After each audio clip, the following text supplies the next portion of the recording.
চলে গেছে আমার বাচ্চা। লাইসেন্সবিহীন ন্যানোগাড়ির ধাক্কায় অকালে ঝরে গেল নিষ্পাপ শিশুর প্রাণ। গতকাল রায়দিঘি রোডে ঘটে গেল এক হৃদয় বিদারক পথ দুর্ঘটনা। মাত্র কয়েক বছরের নিষ্পাপ শিশু অনু সাতুয়ার মৃত্যু হলো। এলাকায় নেমে এসেছে শোকের ছায়া। গত আগস্ট মাসে রায়দিঘির কুমড়াপাড়াতেও পঞ্চম ক্লাসের ছাত্রী টগরি বাউরের মৃত্যু হয়েছে লাইসেন্সবিহীন ইঞ্জিন ভ্যানের ধাক্কায়। আবারও লাইসেন্সবিহীন ন্যানোগাড়ির ধাক্কায় স্কুল ছাত্রী অনু সাতুয়ার মৃত্যু হয়েছে। কোম্পানির ঠেক ন্যাশনাল একাডেমি কেজি স্কুলের প্রথম শ্রেণীর ছাত্রী ছিল অনু সাতুয়া।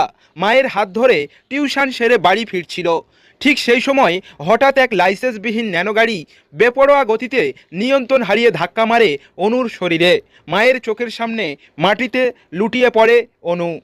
রক্তে ভেসে যায় তার একমাত্র কন্যা সন্তান। স্থানীয় সূত্রে জানা গেছে, দুর্ঘটনার মুহূর্তে অনুর মা পাশের কল থেকে জল তুলছিলেন। কয়েক মুহূর্তের ব্যবধানেই বুকের ছোট শিশু হারানোর যন্ত্রণায় ভেঙে পড়েন তিনি। স্থানীয়রা ছুটে এসে শিশুটিকে উদ্ধার করে রায়দিঘি থানার পুলিশের সহযোগিতায় দ্রুত রায়দিঘি গ্রামীণ হাসপাতালে নিয়ে গেলেও শেষ রক্ষা হয়নি। চিকিৎসকরা ছোট শিশু অনুকে মৃত ঘোষণা করেন।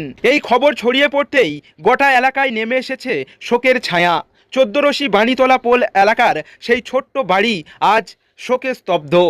একমাত্র কন্যা সন্তানকে হারিয়ে ভেঙে পড়েছেন বাবা মা, প্রতিবেশীরাও।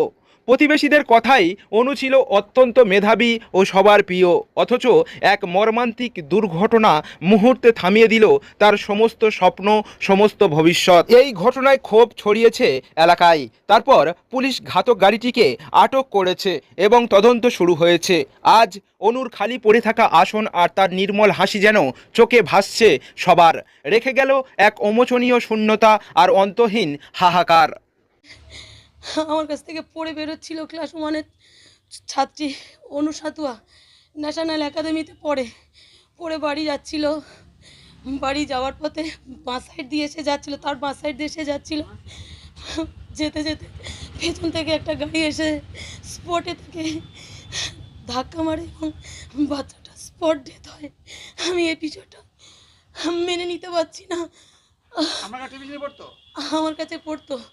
এত সুন্দর স্টুডেন্ট, খুব ভালো ব্রেনি স্টুডেন্ট ছিল। স্টুডেন্টটা খুব ভালো ছিল। আমার নাম সোনামণি পুরকাইত।